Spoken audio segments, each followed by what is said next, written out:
I saw where Caitlin Clark has a new shoe out, and Angel Reese applauding. Does Angel Reese have her own shoe? She does. Oh, okay. Good. I don't want that nightmare happening. Who sold more shoes? We're going to guess who's buying them. We'll guess why they're buying them. Caitlin Clark doesn't have to play another game, and she could sell shoes the rest of her life probably. She could be like Michael Jordan. You know, Jordan hadn't played in how many years, but his shoes have never been more popular. Caitlin Clark, in that demo, that market, could probably just sell shoes.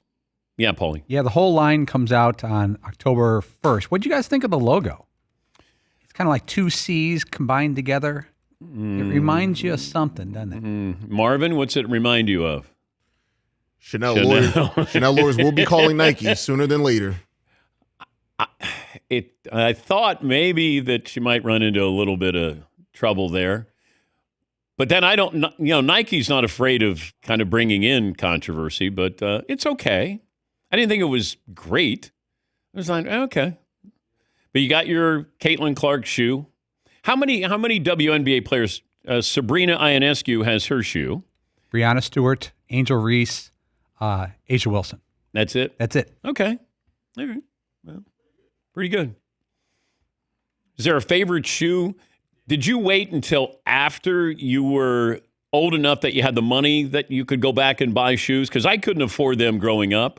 I remember wearing high-top Converse, and they were $9.99. I remember buying them at a discount store in downtown Cincinnati, Ben's department store, $9.99.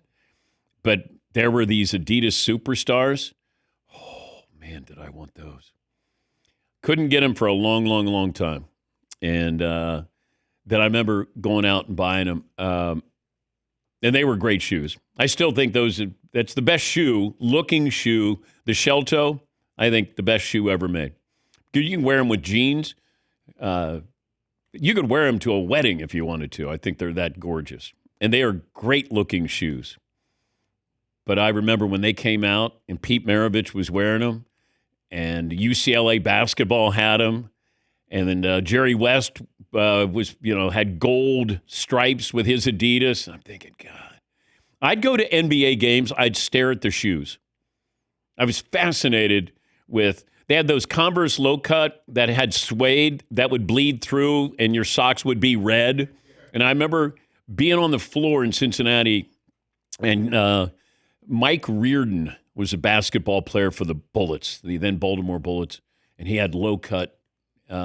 Kevin Lockery had low-cut shoes. Remember, just certain players where I watched I just loved those shoes. And Jerry West had the gold stripes on his low-cut Adidas. Yes, Todd. The ones I loved were the Puma Clyde. Same problem of you stepped into a puddle or something, especially if you had like the blue ones, your sock is just totally covered like in a blue ink or something. But Puma Clyde and that material, that velour or whatever you want to call it, was awesome. Yeah, that was a big deal. Those were not good shoes to play basketball in. They were heavy. They were not good. Yes, Eden. I feel like the first real pair of sneakers I ever got that I was like, whoa, this is sick. I think in like 6th grade maybe I got Jordan Grapes. Those they're like white and like I don't know, like teal and purple maybe, something like that, but they're called Grapes. And that was like the first time that I ever got sneakers that when they got dirty, I was like, no, don't mess up my sneakers. Yeah, Paulie. Just before Michael Jordan's shoes came out, Converse came out with Converse Weapons with Bird and Magic. And Birds were a little work shoe looking. They were very dark, but the Lakers colors on those Magic shoes, and he and Bird were back to back in the Sports Illustrated. That was a great shoe at the time, just before Michael took over. Yeah, but it was heavy. Heavy. Hated that shoe. I like the Lakers colors. Birds look like they were work boots.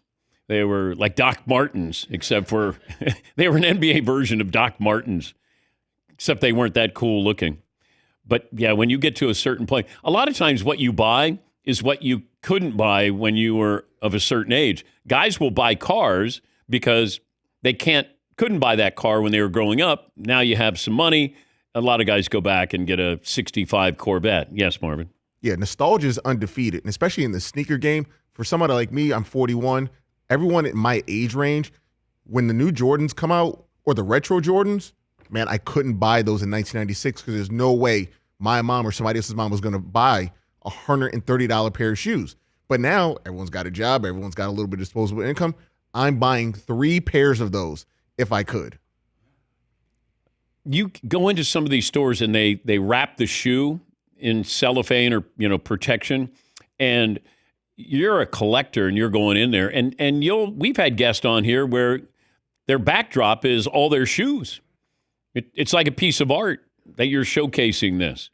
But I wore mine. I'm wearing my shoes.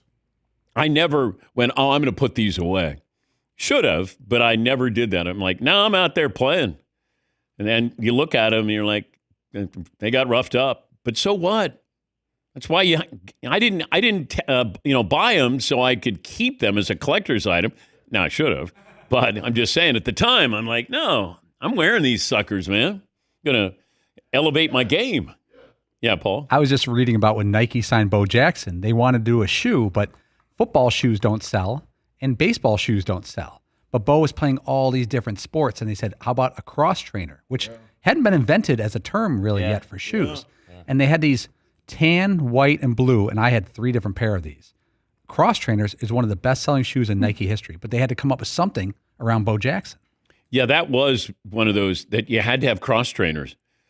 And I don't know what they were even for, because it wasn't like I wanted to go mountain climbing or, go jogging, but you had to, don't you have cross trainers? I'm like, no, I don't. Yes, Todd? Would you be interested, this is for all you guys, that a fancy car you always wanted, that you could or would never drive, just to show it off or just have it locked away somewhere, just to have the feeling of, look what I got, and you're never going to ever drive it because you don't want the mileage to even change 1/10 of a mile? Well, I have cars that I love looking at.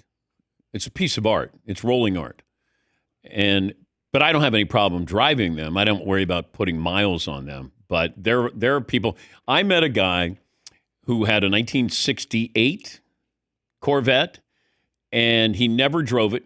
He wrapped it in cellophane or some kind of protection, and he wanted it to be brand new. And so I don't know if he kept it, but I didn't really know him. I just met him, and I go, why do you have why'd you wrap up your Corvette? He goes, I'm never going to drive it. And I go, okay.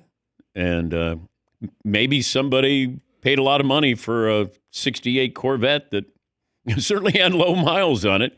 Yes, Todd. But isn't that a little bizarre? I'm not judging anybody, but like a painting, you don't do anything with it. You're not going to paint over it or trace it or anything. You put it on the wall to look at. To also do that with a car and never, ever take it out once just for a couple of minutes or one special night out just seems weird.